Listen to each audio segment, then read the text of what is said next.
Hello दोस्तों। तो आज आपका स्वागत करते हैं आपके अपने चैनल मिस्टर टंकी में। जैसा कि हम लोगों ने बताया, हमने आपको बताया था, इन्फॉर्मेशन दी थी कि हम कंप्यूटर के हार्डवेयर के सारे जो पार्ट हैं वो एक एक करके आपको डिस्कस करके बताएंगे कि इस पार्ट का क्या बेसिकली काम है।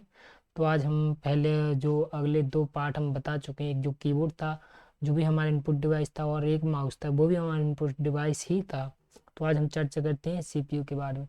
तो सीपीयू वैसे इसे बोलते तो नहीं, आप ये कंप्यूटर में जो रखा बॉक्स देख रहे हैं, ये इस बॉक्स को सीपीयू बोलते हैं, लेकिन ये सीपीयू होता नहीं है। इसके अंदर बहुत सारी चीज़ों से मिलकर ये चीज़ बनी होती ताकि हमारे काम को आसानी से कर सके। तो सीपीयू तो वैसे आप सभी जानते हैं, सीपीयू जो प्रोसेसर हमारे कंप्यूटर को होता है उसे हम सीपीयू बोलते हैं।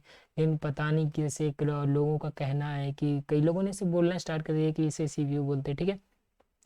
तो हम लोग जैसे कि ये सीपीयू, तो इसको हम क्या कर सकते हैं, इसके बारे में आज हम सब कुछ जानेंगे। इसके अंदर कितने पार्ट्स होते हैं, कैसे और किसका क्या वर्क है, और हम एक सीपीयू को अपने ही हाथों से कैसे बिल्ड कर सकते हैं वो हम आज देखेंगे। तो चलिए आइए स्टार्ट करते हैं इस वीडियो में। तो अगर आपको ये वीडियो पसंद आती है तो वीडियो को लाइक कीजिए, चैनल को सब्सक्राइब कीजिए और दूसरों तक इस इन्फॉर्मेशन को शेयर कीजिए ताकि दूसरे लोगों तक हमारी चीज़ यानी कि आसानी से लोगों तक ये वीडियो जो यानी कि कंप्यूटर के बारे में हर एक इन्फॉर्मेशन पहुंचाई जा सके। तो ठीक है गाइस, हम अपने वीडियो आगे बढ़ते हैं। तो हम बताते हैं सीपीयू के बारे में, हम अपनी जो बात करें तो सीपीयू में सबसे पहले हम जान लेते हैं सीपीयू होता क्या है। तो सीपीयू की फुल फॉर्म होती है सेंट्रल प्रोसेसिंग यूनिट, ठीक है। तो सीपीयू सेंट्रल प्रोसेसिंग यूनिट हो गया, लेकिन ये अब अकेले तो वर्क करता नहीं होगा। वैसे इसे कंप्यूटर का दिमाग बोला जाता है, आप जानते हैं। तो आप लोगों ने कई जगह सुना होगा, आपके टीचर्स वगैरह बताते होंगे कि जो सीपीयू होता है वो कंप्यूटर का दिमाग कहलाता है, ठीक है। तो इसके अंदर क्या प्रोसेस होती है, इतने से ये सीपीयू है ना वो अकेले कोई काम नहीं करता, इसके अंदर बहुत सारे कंपोनेंट लगे होते हैं। जैसे पॉइंट बाय पॉइंट अगर मैं आपको बताता हूँ तो इमेज आपको एक दिखाता हूँ जिससे आपको एक आइडिया लग जाएगा। इसमें हम खोलते हैं। ओके, ये जो आपको इमेज दिख रही है ना इसमें, तो इसमें आपको दिख रहा होगा कि जो जितने सारे पार्ट्स हैं ये कंप्यूटर के ही पार्ट्स हैं। इसमें एक फैन दिख रहा है आपको, फ्लॉपी डिस्क हो गई, फैन हीट सिंक हो गया, हार्ड डिस्क हो गई, ऑप्टिकल डिस्क यानी कि जो हमारी डीवीडी राइटर वगैरह होती है, रैम हो गई। तो ऐसी सारी चीज़ों से मिलकर हमारा कंप्यूटर क्या होता है, बना होता है। इसको हम आसानी से आपको दिखाएं, ठीक है। तो ये जो सीपीयू के अंदर जो भी हमारा जो मतलब पार्ट्स यूज होते हैं वो सारे पार्ट्स यहाँ पर है। तो आप देख सकते हैं यहाँ पर मदरबोर्ड है, और अगर हम नंबर वन से काउंट करें तो पहला हमारा मदरबोर्ड हो गया, ठीक है। दूसरा हमारे पावर सप्लाई यूनिट हो गई, तीसरी फैन हो गया, चौथे फ्लॉपी डिस्क हो गई, ये तो अभी यूज नहीं होती तो इसको हम ऐसे ही हटा देते हैं। और फिफ्थ नंबर पे एक हीट सिंक फैन हो गया, हार्ड डिस्क ड्राइव हो गई, यहाँ पर ये सीडी डीवीडी रोम हो गई, और ये रैम हो गई यानी कि रैंडम एक्सेस मेमोरी। और यहाँ पर सीपीयू, ये जो इसे हम सीपीयू बोलते हैं, लेकिन पता नहीं कैसे लोगों ने इसे सीपीयू बोलना स्टार्ट कर दिया। तो कोई बात नहीं, हमें तो बस सीपीयू चलाने से और बनाने से मतलब है। तो आइए, तो आपको पता है, ये पहले हम इनकी हर एक पार्ट्स की आपको इन्फॉर्मेशन दे देते हैं कि मदरबोर्ड का क्या क्या।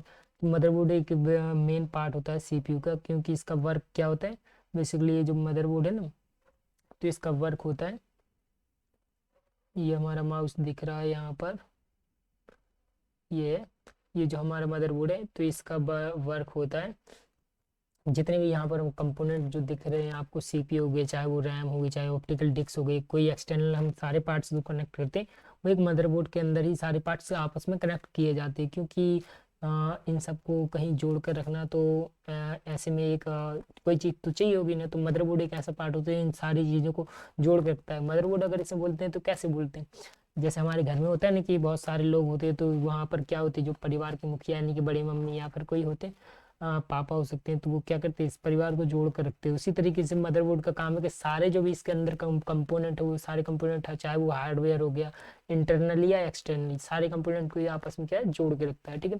तो ये हमारे कंप्यूटर का मेन पार्ट बोला जा सकता है। इसके बाद हमें जरूरत पड़ती है, इसके बाद ये आता है हमारी पावर सप्लाई यूनिट। तो ये है पावर सप्लाई यूनिट। तो इसमें क्या होती है, अभी यहाँ पर जो भी कंपोनेंट आपको दिख रहे हैं, इन सारे कंपोनेंट को बिजली सप्लाई चाहिए होती है, क्योंकि अगर सीधे बिजली में लगाएंगे तो ये काम करेंगे नहीं या फिर खराब हो जाएंगे।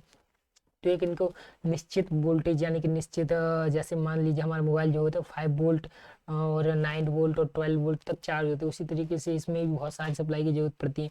तो इसमें कई जगह 3 वोल्ट, 5 वोल्ट और 8 वोल्ट और 12 वोल्ट ऐसे वोल्टेज की जरूरत होती है। तो इसको सप्लाई करंट सप्लाई देने के लिए क्या होता है, इसके अंदर ये जो पावर सप्लाई यूनिट होती है, इस सारे सिस्टम को क्या है, करंट प्रोवाइड कराती है, यानी कि करंट पहुंचाती है उनके पास तक। ठीक है, तो अगला हमारा जो फैन है, ये ऊपर सीपीयू सप्लाई के ऊपर आप यहाँ पर देख रहे हैं, ये जो हमारा फैन है, ये फैन क्या है कि कूलिंग का काम करता है सीपीयू की। यहाँ पर ये जो पीछे यहाँ पर भी आपको लगा दिख रहा होगा, यहाँ पर आपको ऐसे नहीं दिखेगा, लेकिन मैं आपको, ये है वाइट कलर, तो यहाँ पर आपको ये दिख रहा होगा ना यहाँ पर। तो यहाँ पर क्या करता है कि यहाँ पर ये जो फैन होता है, वो सारे सिस्टम जब अंदर ही कनेक्ट ये सारे हो जाते हैं, तो क्या होता है, जब ज़्यादा लॉन्ग टाइम के लिए हम कंप्यूटर वर्क करते हैं तो क्या कंप्यूटर हीट होने लगता है, क्योंकि ये अलग हमारी जो यानी कि इलेक्ट्रॉन जो होती है, मतलब लाइट होती है, वो किसी भी चीज़ को कार्य करने में ऊष्मा निकालती है, यानी कि गर्म होती है। तो इस ऊष्मा को बाहर निकालने के लिए पंखे की जरूरत पड़ती है। ठीक है, तो ये पंखा हम यहाँ पर सीपीयू के अंदर यूज करते हैं, ताकि हम सीपीयू को लंबे टाइम तक यूज कर सके। ठीक है, तो इसके बाद हम बताते हैं, ये जो ऊपर फ्लॉपी डिस्क आप दिख रही होगी, इसका यूज वैसे आजकल होता नहीं है, आजकल किसी भी कंप्यूटर कीबोर्ड में, मतलब कंप्यूटर लैपटॉप में नहीं देखने को मिलती, क्योंकि बहुत ही कम स्पेस वाली फ्लॉपी डिस्क, जो कि हमने आपको पहले वीडियो बताया था, जिसमें हमने बताया था जनरेशन ऑफ कंप्यूटर और पार्ट्स, और क्या बोलते हैं, जो हमने मेमोरी की सेकेंडरी मेमोरी के बारे में बताया, तो उस वीडियो में हमने आपको बताया था इसकी फुल इन्फॉर्मेशन फ्लॉपी डिस्क क्या होती है, तो उसमें आप देख सकते हैं। बाकी इसके बाद जो इसका नेक्स्ट पार्ट है, वो है यहाँ पर हीट सिंक वाला फैन।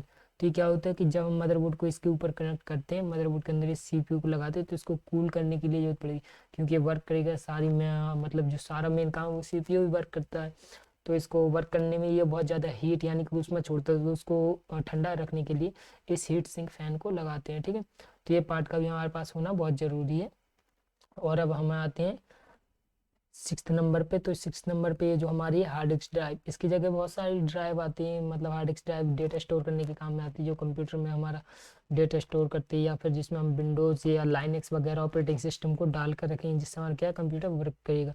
तो एक हमें स्टोरेज चाहिए, चाहे वो एसएसडी ले लीजिए, सॉलिड स्टेट ड्राइव, या फिर हार्ड डिस्क ड्राइव यानी कि एचएचडी।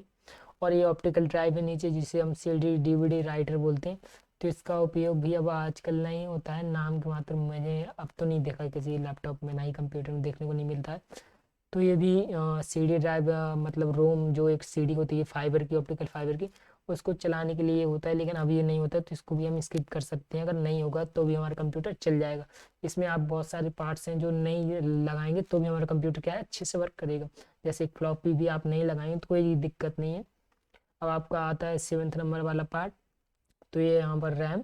तो रैम भी हमारे कंप्यूटर में क्या वर्क करती है, जो भी हमारा ग्राफिकली है, जो भी हम डिस्प्ले पर काम करते हैं, वो डिस्प्ले और क्या बोलते हैं, जो भी हमें काम करना होता है, जैसे हमने कोई काम हार्ड डिस्क से लिया, तो वहाँ पर हमें कोई काम खोला है, हमने जो अपनी पहली सेकेंडरी मेमोरी सबको बताया कि कैसे रैम वर्क करती है। तो बेसिकली ये भी स्टोरेज में अपना जो गेमिंग वगैरह वगैरह, उसी के हिसाब से हमें अपने कंप्यूटर में रैम और सीपीयू डिसाइड करना पड़ता है कि हमें कौन सा मतलब कौन सा हार्ड वर्क करना है, कैसे वर्क करना है, ग्राफिकली करना है, ज़्यादा गेमिंग करनी है, तो उस हिसाब से हम रैम और सीपीयू को अपने कंप्यूटर में लगाते हैं कि हमें क्या ज़रूरत है, उसी हिसाब से हम सीपीयू भी। लेकिन हमें एक और बात यहाँ पर ध्यान रखिए, 9th नंबर पर हमारा जो सीपीयू, तो हमें क्या करना है, जब भी हम सीपीयू और मदरबोर्ड लेते हैं, तो हमें उनकी जनरेशन टाइप की, जैसे दिखते हैं कि कई बार प्रोसेसर अगर हम बहुत छोटा कंप्यूटर बनाया है, तो कोर टीडीओ हो गया, डुअल कोर हो गया, इसके बाद i3 हो गया, i5 i7, तो इनके हिसाब से भी हमें सारा सामान लेना पड़ता है। यानी कि सारा सामान मतलब 3 पार्ट हमें चाहिए होते हैं, जो कि उसकी नंबर वाइज ही आते हैं, जैसे कि मॉडल बोल सकते हैं, मॉडल नंबर। तो अगर हम मान लीजिए i3 का प्रोसेसर लेते हैं और हमने मदरबोर्ड कहीं और से भी कैसा भी उठा लिया, तो वो ऐसे उसमें नहीं लगेगा। तो हमें उसमें सॉकेट, जो LGA सॉकेट होता है ना 7 5 के, ऐसी कुछ वाले LGA सॉकेट के अपने अपने टाइप होते हैं। तो सीपीयू के हिसाब से हमें मदरबोर्ड डिसाइड करना पड़ता है कि हमने सीपीयू कौन सा लिया है, और उसी के लिए हमें कौन सा मदरबोर्ड चाहिए होगा। तो मार्केट में हम जाकर पता कर सकते हैं, या फिर ऑनलाइन भी हम ने जो सीपीयू लिया उसको मॉडल नंबर डाल के हम पता कर सकते हैं कि उसके लिए कौन सा हमें मदरबोर्ड चाहिए होगा। ठीक है, और वैसे ही उसी मदरबोर्ड में जब मदरबोर्ड हम ले लेते हैं, तो मदरबोर्ड को लेने के बाद हम डिसाइड करते हैं हमारे मदरबोर्ड में जो रैम है, वो रैम का कौन सा टाइप लगेगा, DDR4 लगेगा, DDR2 लगेगा, DDR3 लगेगा, या फिर नई न्यू जनरेशन जो DDR5 आई है, तो वो भी लग सकती है। तो उस टाइप का हम लोग पता करते हैं। और हमें इतने सारे कंपोनेंट चाहिए होंगे। तो मेन कंपोनेंट आपको एक कैबिनेट भी चाहिए होगा, जो कि जिस इन सारे सामान को यहाँ पर हम अच्छे से संजो कर रख सकते हैं, यानी कि जिसके अंदर फिक्स करके रख सकते हैं, ताकि हमें लाने ले जाने कहीं पर और दिक्कत ना हो। तो ठीक है, तो इसमें से हम जैसे मेन पार्ट ले लेते हैं, सप्लाई हो गया, मदरबोर्ड हो गया, सीपीयू, प्रोसेसर और RAM, DVD writer, hard disk और हीट सिंक और फैन, ठीक है। जितने सारे कंप्यूटर हम लेके जब हम अपने पास इसको कंप्यूटर को असेंबल करेंगे तो हमारा क्या है, कंप्यूटर तैयार हो जाएगा। अब हम देखते हैं एक छोटी सी हमारे पास एक वीडियो क्लिप है जिससे हमको आपको एक छोटा सा आइडिया लग जाएगा कि मतलब खुद से हम कंप्यूटर को कैसे तैयार कर सकते हैं, ठीक है। तो आइए हम आपको ये जो वीडियो क्लिप है वो भी आपको दिखा जिससे आपको फुल आइडिया लग जाए। तो यहाँ पर आपके लिए एक छोटी सी वीडियो क्लिप मैंने डाउनलोड किए थे,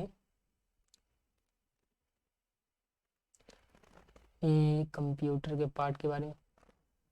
तो आपको आई होप ये वीडियो पसंद आई होगी, और अगर पसंद आई है तो प्लीज़, ये हमारे पास एक छोटी सी आज वीडियो हम इस क्लिप। वीडियो में देखें कि अगर आप घर में कोई भी पीसी असेंबल करना चाहते हैं तो वो कैसे करेंगे। मैं इस वीडियो में आपको एक पुराना सिस्टम हमें कोई भी कॉपीराइट नहीं चाहिए, तो हम आपको एक आइडिया बताने के लिए वीडियो आपको दिखा रहे थे। तो आपको यहाँ पर इतना सारा सामान है, जैसे कि आपको इसमें बताया जा रहा है, एक प्रोसेसर है जो कि एक सॉकेट के अंदर, मदरबोर्ड में जो सॉकेट होता है उसमें हमें रखना है, और इसमें चेक करना है कि कॉर्नर के बाद सीधा ही लगाया जा सके, यहाँ पर एक कॉर्नर तो, और लगा के हमें सीधा लॉक कर देना है इसे।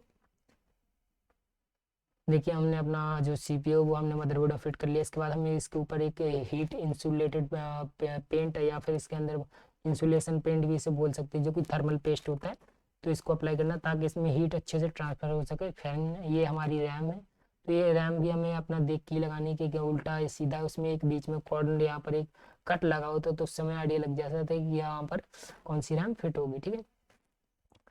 तो इसके बाद ये इसने सेकेंडरी रैम। अब कंप्यूटर एक हार्डवेयर एक ऐसा डिवाइस इसमें आप मल्टीपल टाइप मतलब कितनी भी रैम अपने हिसाब से जो मदरबोर्ड सपोर्ट करे उतनी हम लगा सकते हैं। तो क्या है, इसमें इतनी रैम जितने सपोर्ट करेगी वो उतनी रैम डाल सकते हैं, ठीक है। तो अभी अगर आपके पास एक है तो आप एक लगाइए, और दो हैं तो दोनों लगाइए।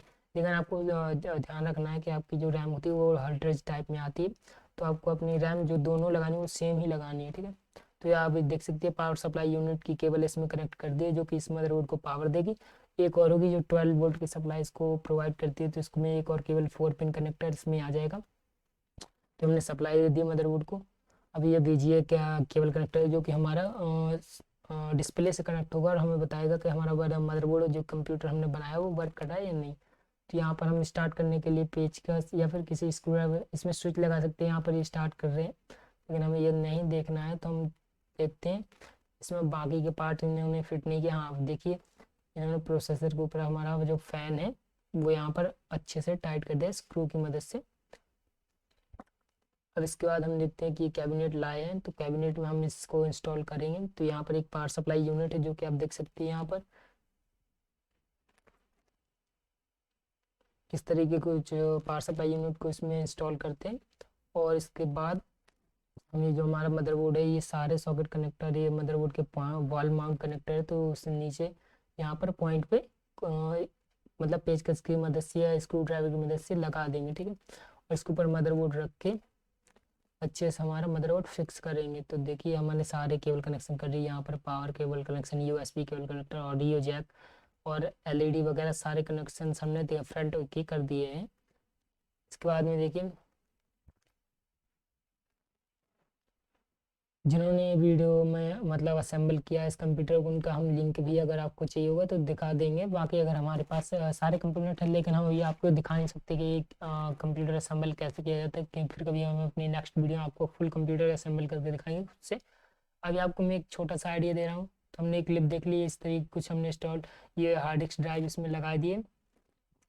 इसके बाद इसमें हार्ड डिस्क ड्राइव कनेक्ट करके ये साटा केबल की मदद से ये पावर सप्लाई दे देंगे, साटा केबल कनेक्शन। कुछ इस तरीके से हम अपने कंप्यूटर में सारे कंपोनेंट्स वो है जो कनेक्ट करके लगा देंगे, ठीक है। और इससे हमारा क्या कंप्यूटर सारा तैयार हो जाएगा, ठीक है। तो गाइस आई होप आपको ये वीडियो पसंद आई होगी, तो पसंद आई है तो वीडियो को लाइक कीजिएगा। और अगर आप चाहते हैं कि खुद से आप इस वीडियो को क्या कर सकें, खुद से आप इस वीडियो को यानी कि कंप्यूटर असेंबल करना चाहते हैं और आप चाहते हैं कि हम इसे खुद करके दिखाएं और विंडो इंस्टॉलेशन प्रोसेस वगैरह भी आपको समझाएं, तो आप हमें वीडियो में कमेंट में बता सकते हैं नीचे। तो गाइस फिर से मिलते हैं हम, bye bye guys next video में, ताकि आपको और आपके जो भी डाउट हो वो आप हमें कमेंट में पूछ सकते हैं, कोई वो नहीं है। और अगर कोई भी डाउट आता है तो आप बेसिकली पूछते जाइए, कमेंट है यार, और बताइए कि क्या वीडियो आपको चाहिए, ठीक है गाइस।